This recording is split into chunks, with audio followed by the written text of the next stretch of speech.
Coming up next, Jordan Solomon, partner at Arctos.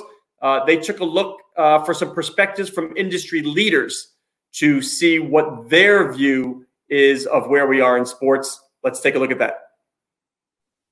Thanks, Scott. It's a pleasure to be partnered with you and Sportico on this. And hi, everyone. I'm Jordan Solomon, co-founder and partner at Arctos. Thank you for joining us today. I hope you and your families are healthy and safe, and that 2021 is off to a good start. Today, I'm going to share results of the Arctos Insights Sportico Fan Engagement in a COVID World Survey. For context, we surveyed over 350 industry leaders in early January, asking for their perspectives on 4 primary topics: risks to team business models, predictions on return to venue timing and critical enablers to full capacity, their best ideas for revenue preservation and growth, and opportunistic changes to the fan experience. So what's keeping industry leaders up at night? Generating revenue in this COVID environment and maintaining the health and safety of players and fans are the 2 biggest near-term risks they identified. Not being able to play games and large costs of COVID protection were also in the top 5 of responses.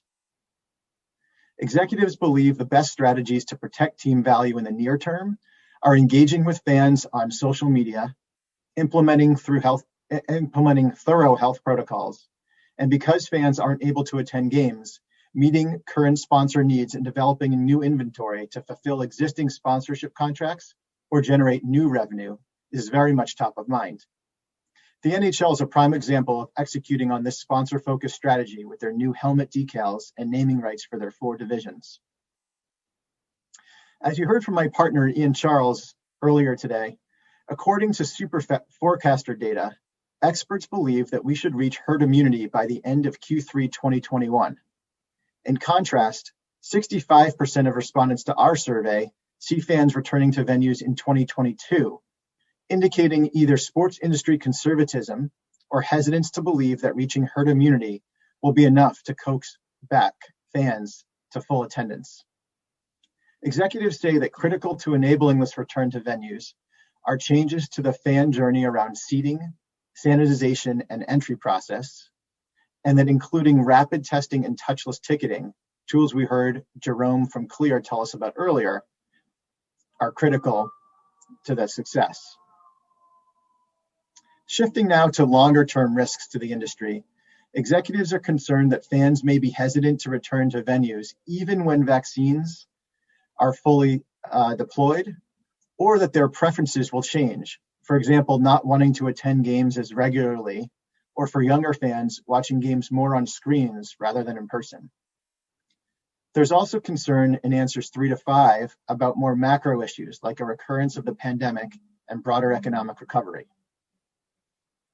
So what are some of the potential silver linings for team businesses in a post-COVID world?